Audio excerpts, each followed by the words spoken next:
Obrigado, amigo, por ter desvendado o dom de saber de onde vim, porque estou aqui, para onde vou, como ser feliz, como encontrar Jesus.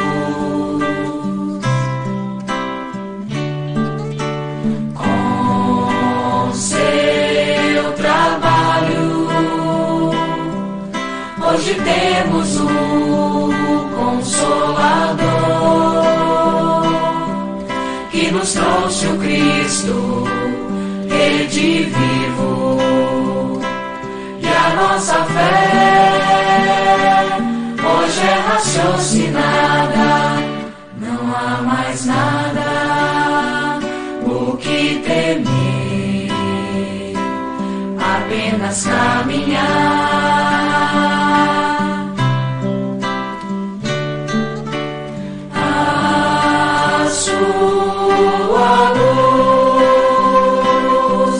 Vai brilhar na terra, porque a verdade encerra. E assim digo, Kardec, obrigado pelo Espiritismo, por ter renunciado, pelo Espiritismo e a vida dedicado ao Espiritismo.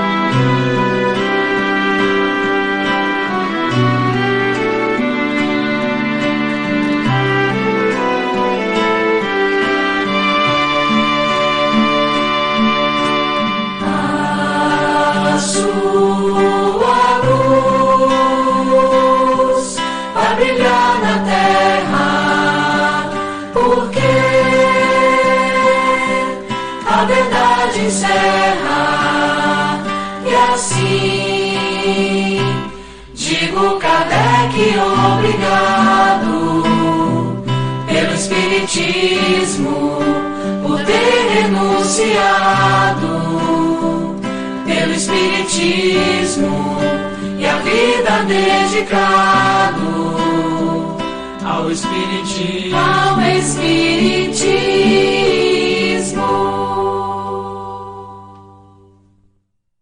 Boa noite para todos, que a paz do Mestre Jesus esteja em nossos corações. É uma grata satisfação estarmos aqui reunidos mais uma vez online, representando o Centro Espírita Amor à Verdade, que fica lá na Felipe Cardoso 922, Santa Cruz, em frente ao SEDEX. Enquanto essa pandemia não passa, nós estamos estudando o Espiritismo através da internet. É o meio que nós temos a possibilidade de continuar na divulgação da doutrina espírita. E antes de começar o estudo, vamos fazer nossa prece inicial para que nós possamos entrar em contato com a espiritualidade maior para nos fortalecer, nos orientar no estudo na noite de hoje. Pai amado, querido Mestre Jesus, mais uma vez aqui estamos reunidos, Senhor, para aprender um pouquinho mais do seu ensinamento. Que a sua paz, a sua luz possam envolver a todos nós, hoje, agora e sempre, e assim possamos dar iniciado o trabalho e o estudo da noite de hoje, dando muitas graças a Deus, que assim seja, e graças a Deus. Então, devido nós estamos no mês de outubro, nós estamos comemorando o aniversário do nosso codificador, Allan Kardec. cujo nome de batismo é Hipólite Léon Delisard Rivail. Sabemos que ele nasceu em Lyon, dia 3 de outubro de 1804, né? Nasceu numa família de posses, com possibilidade de orientá-lo em sua caminhada. Seu pai, ele era magistrado, juiz de direito. Sua mãe é uma mãe participativa da sua educação, da sua orientação. Teve um lar estruturado para que possa dar a possibilidade do nosso irmão estudar. E com isso, com essas possibilidades, foi mandado para o Instituto de Pestalozzi, no castelo de Verdun, na Suíça, com 10 anos de idade.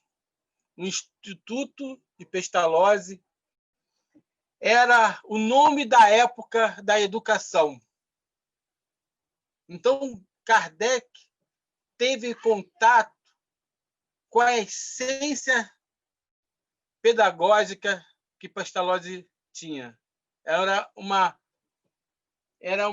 situação assim para a época até hoje significativa no processo educacional de toda e qualquer criança.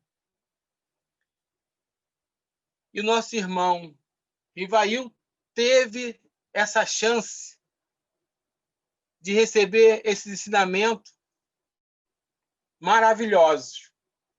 E foi tão bem recebido que ele, através do seu conhecimento, logo com 14 anos, já ajudava os colegas a um reforço escolar, né? Era o processo pedagógico do Pestalozzi, todos aqueles que se destacavam no aprendizado, ensinava aqueles que tinham suas dificuldades de aprendizado. Então, Rivail sempre estava disposto a auxiliar os amigos através do estudo. E logo com 18 anos, ele publicou uma obra aritmética. E com 21 anos, ele publicou um tratado de política pública e enviou ao parlamento francês. Olha só a estrutura do nosso irmão, né? Já novo, empenhado no conhecimento da época e influenciando no processo educacional. E, além disso, ele teve acesso a várias línguas, ele é poliglota. Então, ele aprendeu profundamente o francês, né? Que é a língua da sua pátria, aprendeu alemão, inglês e holandês. Dominava também perfeitamente os idiomas italiano e espanhol. Então, percebemos que nosso irmão ele tinha uma base maravilhosa, né, de conhecimento, uma facilidade de aprender muito grande. Tanto é que rapidamente se tornou membro de várias sociedades acadêmicas, no qual sempre se destacava entre os conhecedores da época. E 6 de fevereiro de 1832, desposou Amélia Gabriele Boudet, sua esposa, companheira, amiga, confidente, braço direito, que teve com ele todos os momentos bons e difíceis de sua vida. Foi uma amiga maravilhosa, uma companheira de todas as horas, foi Amélia Gabriele Boudet. Em 1834, passou a lecionar, publicando diversas obras sobre educação e tornou-se membro real da Academia de Ciências Naturais. As matérias que lecionou foram química, matemática, astronomia, física, fisiologia, anatomia comparada e francês. Essa parte, assim, para dar fundamento no conhecimento do nosso irmão, é para mostrar que ele era um cientista, era um homem de renome, não era qualquer pessoa, não. Para que ele possa dar ajustamento a uma nova ciência que surgiria, ele tinha que ter uma base fundamentada para que ele possa pegar esse conhecimento e saber lidar e colocar didaticamente para todos aqueles poderem aprender esse novo ensinamento que era o Espiritismo. Então, a parte fundamental da sua iniciação vai influenciar, né, em Allan Kardec, esse pseudônimo de Allan Kardec.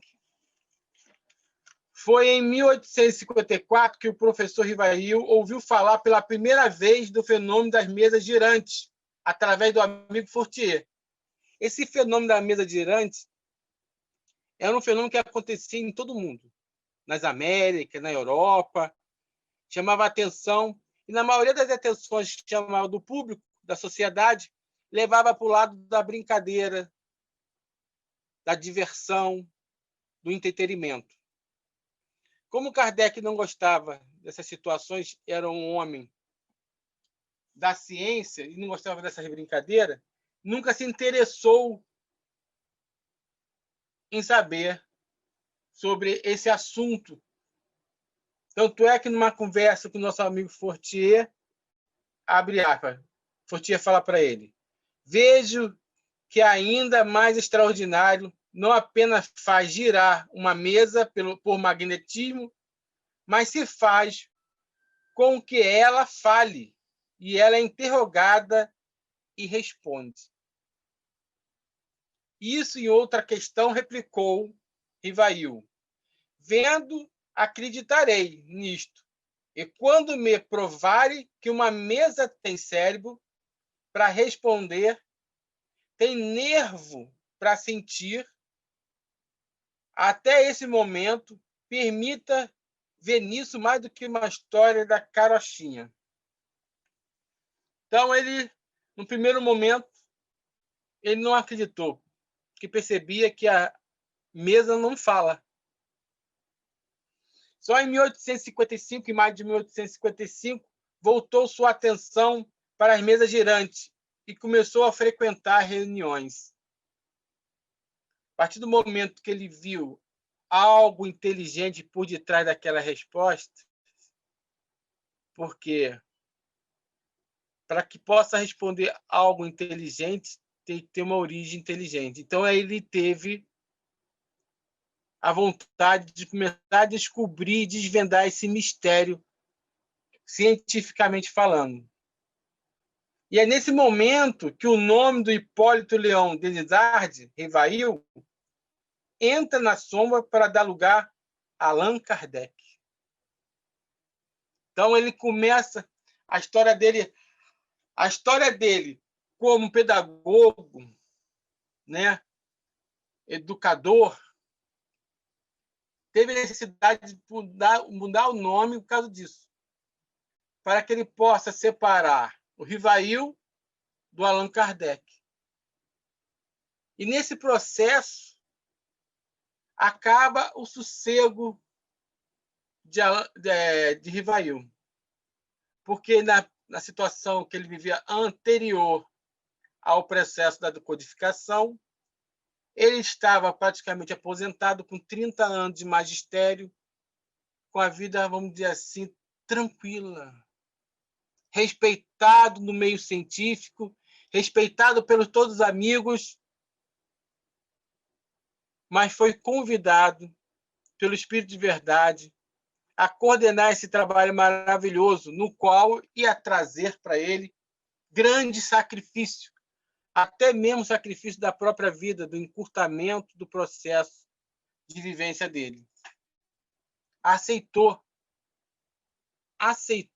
o convite e foi até o fim nesse processo educacional, nesse processo da nova ciência espírita, que ele foi convidado a codificar. Esse nome de Allan Kardec que foi dado foi escolhido através de uma psicografia de um espírito familiar que falou com ele que ambos foi dos druidas, né, do povo celta, da região de Gália, atual França. Então, ele quis botar esse nome para se diferenciar do Rivail de Allan Kardec. Através da observação dos impulsos dos objetos, não era apenas o resultado de uma força mecânica cega, que havia um movimento, a intervenção de uma causa inteligente. Então, ele percebeu que por detrás daquele movimento tinha uma causa inteligente.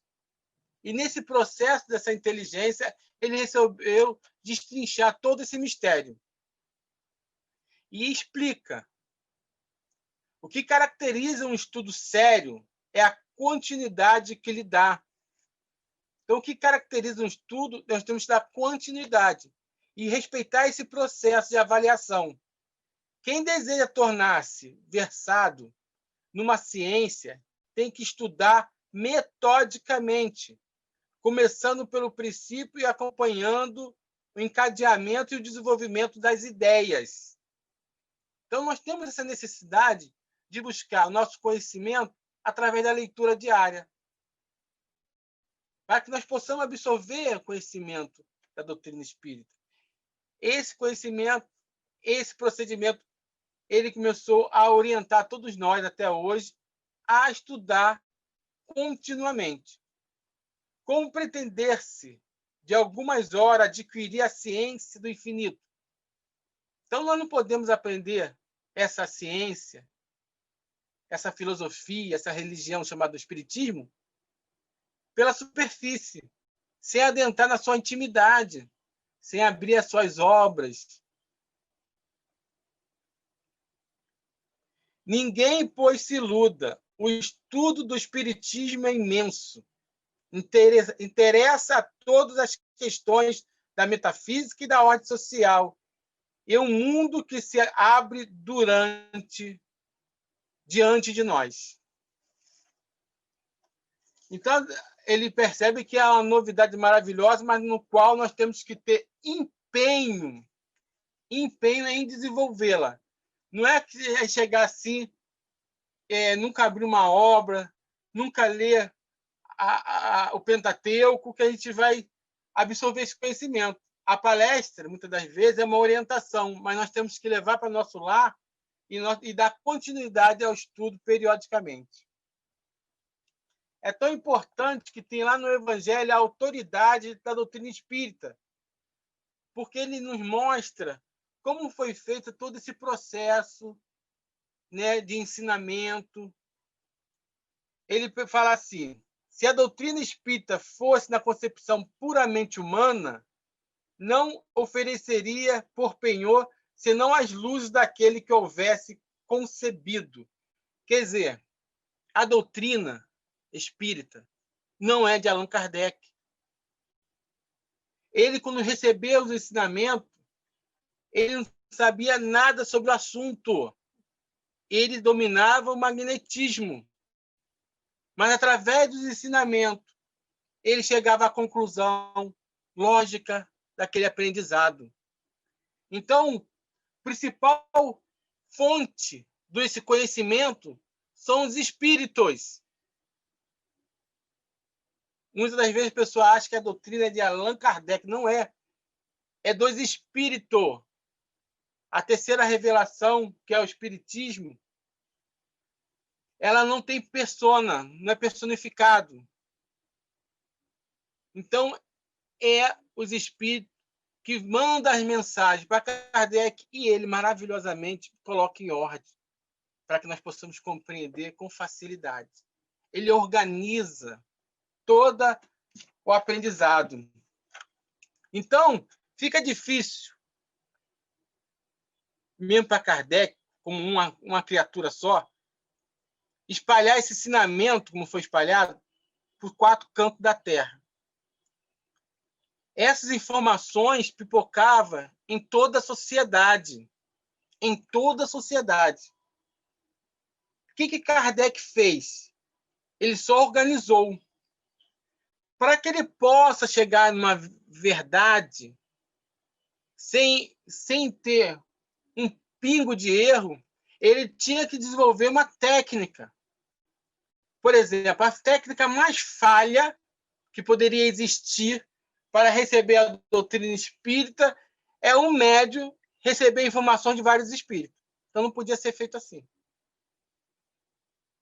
Facilmente, um espírito pode tornar-se, assumir a personalidade de várias outras criaturas, enganando um médium. Mesmo vários médios em uma casa espírita, toda a coletividade dessa situação pode estar sendo ludibriada, essa coletividade em uma casa espírita. Qual o meio mais prático que possa existir confiabilidade de receber essas mensagens? Vários médiuns recebendo essas mensagens em casas espíritas diferentes, que um não tem o conhecimento do outro e que seja semelhante às informações que recebemos. Então, as casas, ela não tinha um contato imediato de amizade um para com o outro. Kardec colhia todas essas informações sobre as questões que ele fazia aos espíritos, e aos espíritos tinha a função de todas as casas espíritas receber uma mensagem sobre aquele assunto. E percebia que era semelhante uma à outra. A essência do conhecimento era mantida. Com isso, a confiabilidade do assunto fica muito, muito melhor. E assim ele reuniu todas essas informações dos seus questionamentos, do seu questionário, e foi vendo as mensagens e colocando os pontos essenciais sobre o assunto. Então, com isso, ele pega a essência do conhecimento sem ter erro, com veracidade.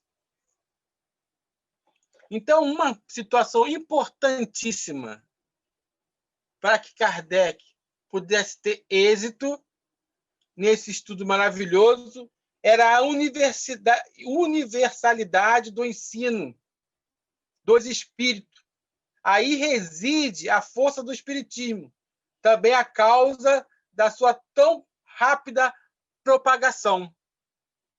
Então, essa informação universal que vinha ajudava também a propagar o ensinamento melhor ainda, mostrando às pessoas que o conhecimento vinha dos espíritos, e no qual eles faziam a informação chegar em todos os pontos, espalhava facilmente, né? Porque não tinha privilégio receber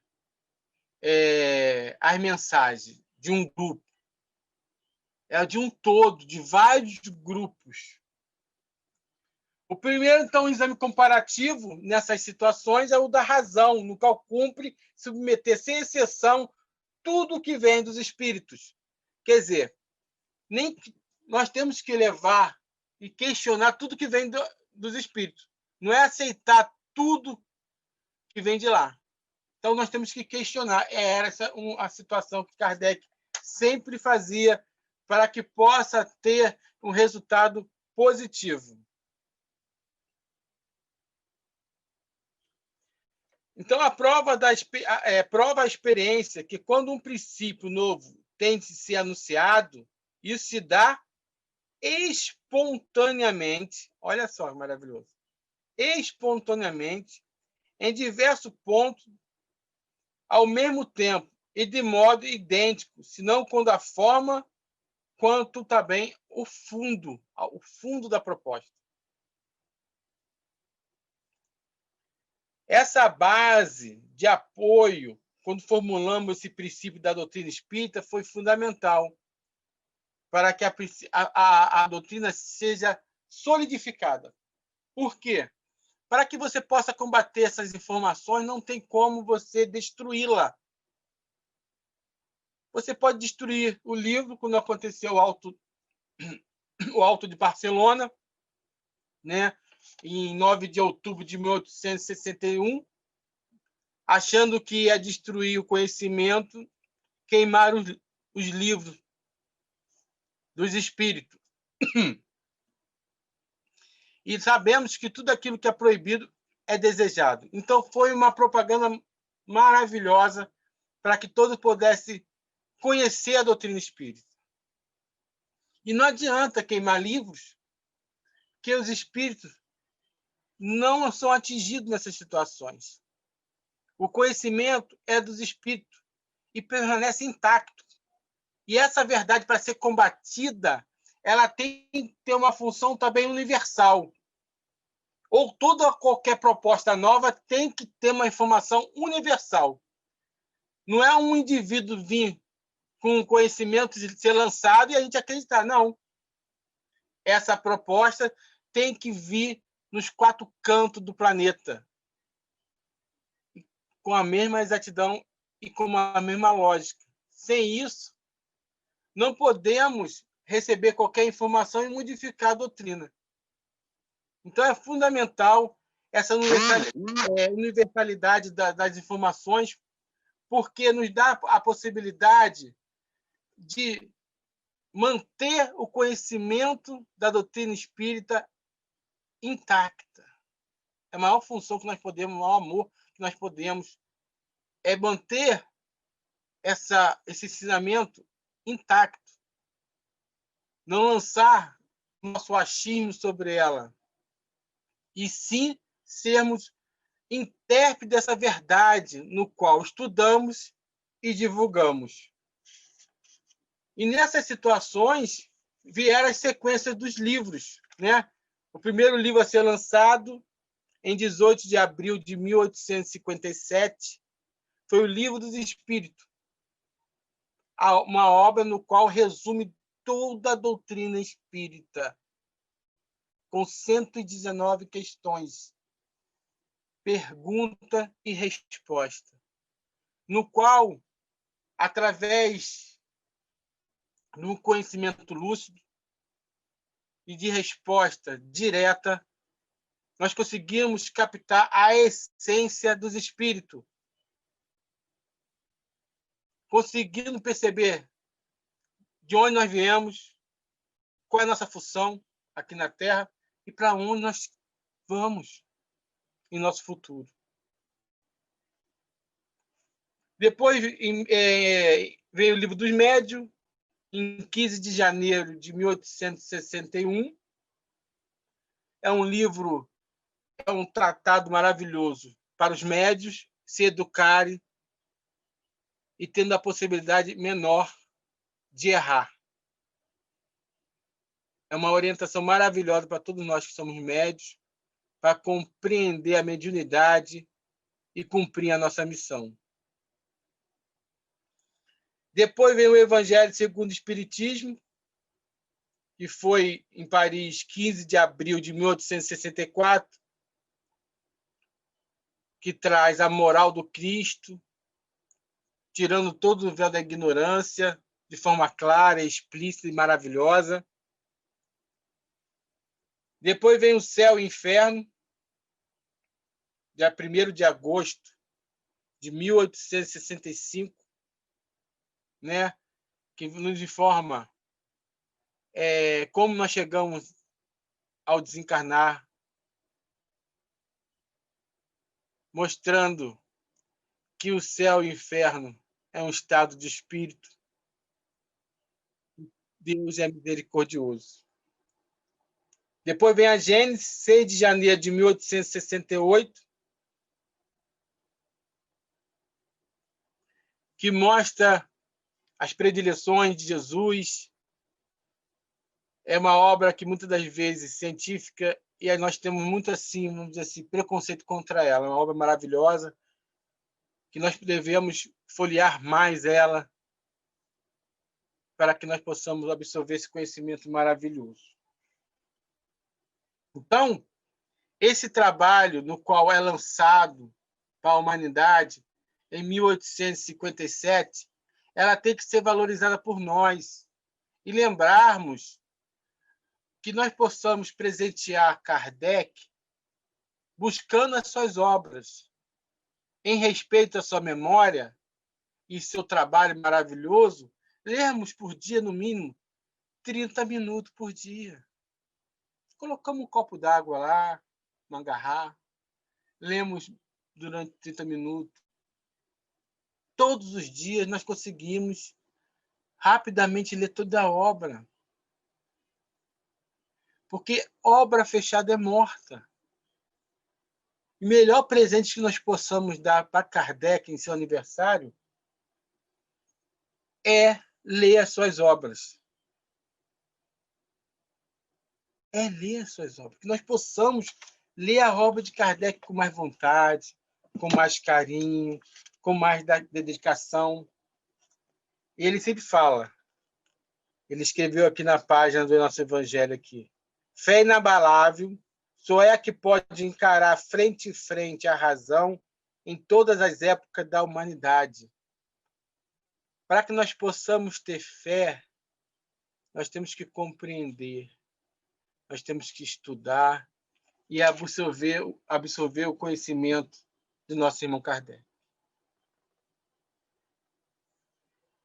Então, vamos assim terminando nosso estudo.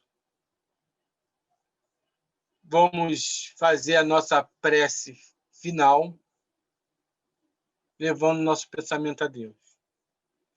Querido Pai amado, querido Mestre Jesus, agradecemos, Senhor, esse momento magnífico no qual aqui estudamos,